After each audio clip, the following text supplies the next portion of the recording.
of our drivers' press conference here at the Circuit of the Americas. Lando Norris closest to me, then Liam Lawson and Alex Albon. Very warm welcome to all three of you. Liam, let's start with you.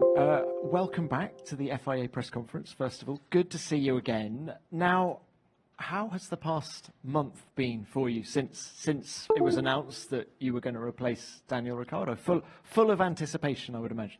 Yeah, it's just been busy. I would say it was strange to have a gap at this point of the year. I think obviously the gap for me was filled up with quite a lot of stuff. So yeah, it's just preparing as much as possible. It's a difficult time to come into the season. Obviously, sprint weekend this weekend, new track, end of the season. So yeah, just trying to be as ready as possible. You talk about preparations. How useful was that Pirelli test at Mugello last week for you? It was useful. It was useful for my neck, honestly. We did just long runs basically. So yeah, it was good to do, honestly. As much as I would have rather go out and do some short runs and push, it was good to do longer runs and basically just get ready for the longer races in Formula One. Liam, so how are you approaching these 6 races to end the season? What goals have you set yourself? I think it's not as simple as like a position or like this is where I want to be. I think it's scoring points mainly for myself, because that's what is going to be, or what the team's going to judge me on, is how I perform, and the best way to do that is score points. Also for the team, fighting for P6 in the championship as well. So yeah, basically trying to get to the points as soon as possible for me is the goal. All right. Well, very good luck with that. Thank you. Alex, why don't we come to you next? The ton is up. 100 races in Formula One. Many congratulations. Lots of memories, I'm sure. Is there one race or 2 races that stand out? Not really. The first race is always a big moment. And then my first podium is always nice. But yeah, it's strange. I feel like 100 races, when we do so many races a year now, it doesn't actually take a lot. It's 4 years now in Formula One, 4.5, and it's gone by very quickly. I think somebody told me that I've overtaken Jackie Stewart, which is pretty strange feeling. Yeah, he was 99 races. Well, look, let's bring it on to the here and now. You finished in the points at Austin last year. How hopeful are you coming into this weekend? We've had a good run of races. I do feel like we've made a step since our upgrade. We're still not totally happy with where the car is, and we know that there's more understanding to happen and more to come with that. So we had a good amount of time to go through the data the last few weeks just to see where we can go quicker. I do think we're going to need that bit more performance to score more points. But we're on a good trend right now. I feel like the momentum is with us. So yeah, I don't see why we can't score points in the next remaining races, and especially this weekend. And where are the team's goals in the Constructors' Championship now? I mean, Liam's talked about the need for him to get in the points. Do you think VCARB in P6 is a realistic goal for Williams? Anything's possible, but I think if you look at where the top 4 teams are at right now, we are fighting for the best case P9, P10, and unfortunately the gap from especially RB at the beginning of the year, the gap they grew to us, it's if you're only scoring 1 or 2 points a weekend, you're never going to be able to catch up. So we need something to happen, one of them crazy races, which, to be fair to you, Mexico, Brazil, the weather and the starts can always create something. It's never out of the question, but we're going to need a little bit more. Well, that brings us on to my final question to you, which was going to be about Franco Colapinto. He was very generous about you when he was in the press conference in Baku, and I just wanted to ask you, he's clearly very quick, and how useful is it for you and the team to have someone like him pushing both elements along? Definitely, it helps in many ways. Obviously, for me to have a benchmark, but also in terms of strategy, we can do things, especially in the midfield where it's so tight. you are actually quite reliant on strategy to score points. The midfield battle is split by pretty much a tenth and a half, 2/10 across everyone. So there's a very big trend this year where one driver goes short and one driver goes long in the first stint. And when you can have a driver who's able to be there and to do maybe the opposite or try and pull another driver in front away from whatever situation we may need, it becomes really useful. Brilliant. Thank you very much for that. Good luck this weekend. Lando, bring it on to you now. Can I ask you about the break, first of all, the long break, the 4 weeks that we've had since Singapore? How did you use that time? Was it a frustrating time? You just wanted to keep the momentum going from the last race, or did you use it for a time for reflection or improving the car? Just tell us a little bit about what you've been doing. A little bit of everything, honestly. I mean, after Singapore, I just wanted to keep going. We were in a good rhythm. I think we still are in a good rhythm, and have been for quite a while. So a little bit of that, but everyone needs a break, and it's not just for me, but for my whole team, the whole team around me, everyone back in the factory. It's nice to kind of regroup and put our heads down again. So yeah, a mixture of things. Obviously, getting ready for the next few races and the end of the season, but also getting some time to relax and spending some time with my friends. Now, this is a very different racetrack to Singapore, obviously. Do you enter this weekend with the same level of confidence that you did Singapore? Yeah, I think so. Probably more. I would say, if you look at where we were last year here, relative with the car that we had, comparing to where we were in Singapore, I think this was a better weekend for us. You know, we led the first half of the race. I know some things were mixed up because of different scenarios, but it was a good weekend. And again, some of the things have changed again on this track, you know, with the new surfaces, and some of the layout has changed a little bit. So always questions for us to go and answer, but with how we performed last year, with how we were performing over the last, 3, 4, 5 races, I think we're confident everywhere that we should be towards the top. Oh, I did want to ask just about the unknowns that you touched on there, the resurfacing, the new curbs. We've got a sprint weekend as well. Do you see all of that as an opportunity for you and McLaren, or does it make you a little bit more wary? I mean, I have no idea if it's going to be a good thing or a bad thing, so I don't think anyone does. So I think we probably all treat it as opportunities until we know something different, but it's also a sprint race where many things can happen, and it's difficult to sometimes hit the ground running, and we saw that last year with people not getting the setups right and certain things like that. So again, certain things have changed for what happened last year in that scenario, but no, I think everyone's going to see these races as opportunities, and we do too, so that's a good thing. And how do you see this battle with Max Verstappen over these last 6 races? 52 points the gap. They've got some upgrades on their car this weekend in Austin. Do you think you're going to have a good read on your chances in the World Championship this weekend? I think we've seen it for the last 5, 6 weekends. I know people ask every weekend if this is a weekend that's going to change something.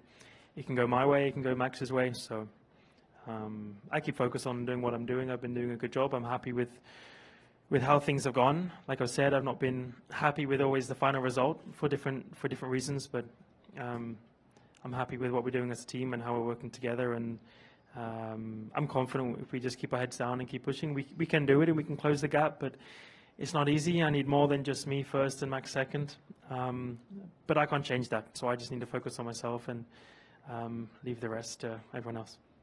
Thanks for that. All right, let's open this to the broadcasters now. David, you're first. Thanks. David Croft, Sky Sports F1. A question for Lando. We arrive in Austin, and there's nothing like a good technical skullduggery story, and a team believed to have a device that can alter the ride height at the front of the car, and Red Bull have said, yes, we have got that device on our car. The fact that the FIA have found a way to make sure that a device like that could not be now used, does that give you an advantage in the title run between now and Abu Dhabi? The fact that Red Bull may be having their wings clipped, technically, shall we say, to allow you and Max to then go and fight it out on the track? I mean, it's one thing having it on your car. It's another thing on how much you exploit it and use it, which we have no idea on. So has been helping them. If they've been utilizing it in a way people think they have, then maybe it will shift in our direction. But I mean, when you talk about things like that, it's not going to gain them, they're not going to have got several pole positions or wins just because of such a device, so I don't think it really will change anything in the scheme of things. But when we look at maybe certain qualifyings and we look at the gap in certain races this year when it's been split by hundredths of a second in qualifying or even thousands, then you might say, okay, well, maybe this has helped in that direction or this direction. But I think it's good that the FIA are doing such a thing. There's a difference between black and white stuff like this, and there's a difference between Formula One and pushing the boundaries and creating new things and innovating within the space that you're allowed to innovate. And I think that's what we as McLaren have done a very good job in, but we're sure not to go any further than that. All right, thank you, Lando. Next one. Yep. Hello, Panos Etanidis from Mandena TV Greece. A question for Lando. The FIA changed the rules about the awarding 1 point to the fastest lap next season. If it comes down to losing the championship by that 1 point that Daniel took away from you from Singapore, would that be bittersweet or something? No, I wouldn't look at that as the reason. I would probably put the blame down to other things this season that could have been better rather than Daniel in his final race getting a fastest lap. It might come down to that in the end of the year, and if that's the case, then so be it. But yeah, I don't think that's... People have done that for years. I know it's just odd timing and people are quick to jump on things, but it depends. If it's the circumstance of how it happened, I guess, is a unique one. Daniel knew it was his last race, and it's a... I wouldn't say it's a nice way to go out, because I don't think any way to go out is a nice one. But yeah, if it wasn't and it was just him going for fastest lap, then it's a bit more of a question mark and something I think we probably would have questioned more as a team. And I know they're changing the rules for next year and these kind of things. But if it was a repetitive thing, if it was to happen again this weekend or next weekend, then I think that's where we would probably classify it or question it in a much deeper manner. But considering how things were, and yeah, I don't know. I don't want to just say I accept it because it was his final race, because it's got nothing to do for his championship or their championship. It was something to take away from me. But I would never blame Daniel. I would never blame them. But if it's done with intent to do such a thing, then it's obviously not what we agree with, and I don't think it's something that Formula One would agree with either. So the answer is no. I wouldn't blame it on this. It will be down to other reasons. And Lando, just your thoughts on the removal of the fastest point for fastest lap next year? I have no idea. I don't know why they've done it. So, do you welcome it? Do you think it's a good thing, bad thing? I kind of liked how it is now. I mean, there's an opportunity to go for something else. Sometimes, yeah, you pay the price for risking such a thing, and it's always been a risk in certain scenarios if your pit stop goes wrong, or different reasons. The thing is, if it's such a case, then it's like like we had in Singapore or something like that that's repetitive, then I think it's the correct thing to do. But I don't know. I don't feel like they should change it just because of people questioning it after Singapore. So I don't know. It's got nothing to do with me. It was all a team manager thing. So yeah, it's got nothing to do with us. All right. Thank you for that. Next one, please. Yep. Rodriguez from Dazón Spain. A question to Lando. With the amazing performance that McLaren is having and you as a driver, but still 52 points to the World Championship. Do you feel in the team that if you don't win this championship, it's a failure, or it's just that the atmosphere is been a good year anyway? I think it's still been a good year. Like, it's still been a year I've enjoyed. It's tough because you never know. There's always things, no matter what year you're in, that you think, you could have done this a bit better, you could have done that better. And even with where I am now, there's already things I go, damn, if only I did this or that. You know, whether it was, I'm not going to say where, but, you know, different scenarios when if I lose a championship by a couple points that I can easily look at and go, I made probably a wrong decision here and I could have lost it, but if I win it by 1 point, I'm sure there'll be things that Max says, which is like, oh, I probably lost it here and, as well, you know. So it's easy to come up with excuses and reasons for things. If I finish second, it's because Red Bull and Max have done a better job. That's my only answer for it. So we started a very long way behind in the beginning of the year. I think everyone thought Max was going to have an easy win in the championship. Red Bull were going to have another easy win in the championship. For that not to be the case after the gap that they had after round one, and it not even to come from Ferrari as the main contender, but from us, a team that was probably fourth at the start of the year, I think it's still a year to be proud of. But as the season goes on, you always reevaluate where do we stand now and what's our new expectations. And our expectations now, and actually for a while, have been we're a top team and we're fighting for wins, and we're fighting for a constructor championship, and we're fighting for a drivers championship. So just as much as it can go wrong, it can also go well, like it has done for us. And we're fighting against the best of the best, and it's been a fun year. But yeah, I think no matter what, it's still been a successful season. But yeah, I'm sure I'll be happier with a win than if it was for second. So. All right, thank you. Tim Harini, TSN. Another question for Lando. You had said that you come into race weekends and you focus on yourself, but on the other side of that, how aware are you of what Max is doing throughout the race weekends? Is that something you really pay attention to, or not at all? I mean, you pay attention to every driver. Yeah, I mean, that's my job, is to look at onboards and look at data, but it's got nothing to do with me. If Max qualifies first, fifth, or 10th, it doesn't change what I have to do. My job is still to try and win and get the most points I can for myself, whether that includes trying to get a fastest lap or, I did that a few times this year, and it could be that those few times I have got them can help me in the championship at the end of the year. So honestly, not a lot. I mean, he's my contender. He's the guy I need to beat. So when he's just ahead of me, then I know, just like in Baku, that one position swing, me going one forward and him going one back, can make a big difference in the championship. And you just want that rhythm, you want that rhythm of me gaining points on him and never kind of a hold. And that's how things have gone the last few weeks. But no, I just focus on myself, like I said before, and Max finishes wherever he finishes. Thank you for that. Yep, Albert. Albert Fabrega, ESPN Latam. Question for Alex. Alex, are you surprised of how quick Franco has been performing on the last 3 races, and he has adapted to the Formula One and the car and the team in only 3 races? I'm impressed. I wouldn't say surprised. I think he was quick already in the test he did at Silverstone this year, and he's just taking it very comfortably. It looks like he's he's not tense about it. He's relaxed, which is the best thing you can be when you're being put into a Formula One car in the middle of the season. So yeah, no, not surprised, but yeah, pleasantly impressed. Thank you for that. Yeah, Margot.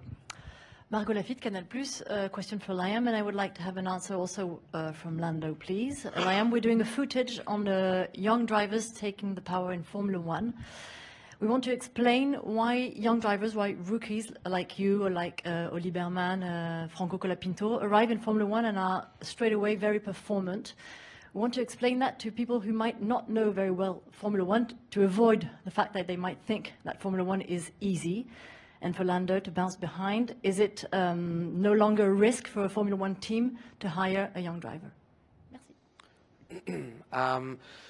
I think we can't really test much. I know many years ago that you could test pretty much whenever you liked. You had test cars and things like that, although that would be very, very cool. Obviously, that's not the way the sport is right now, and that's why simulator driving and the work we do behind the scenes with with data and just preparing for an event, it's mostly simulator that they develop and that they try and work with, and it's about basically trying to make it as obviously realistic as possible. So we spend a long time as a reserve driver, or even going through Formula 3 and Formula 2, we get introduced to the Formula 1 work and preparing for a Formula 1 race, and I think that's why the access we have now, it's getting a lot closer every year, and I think that's why it's becoming, let's say, easier or more closer for us to be able to step in. It's still a challenge for sure.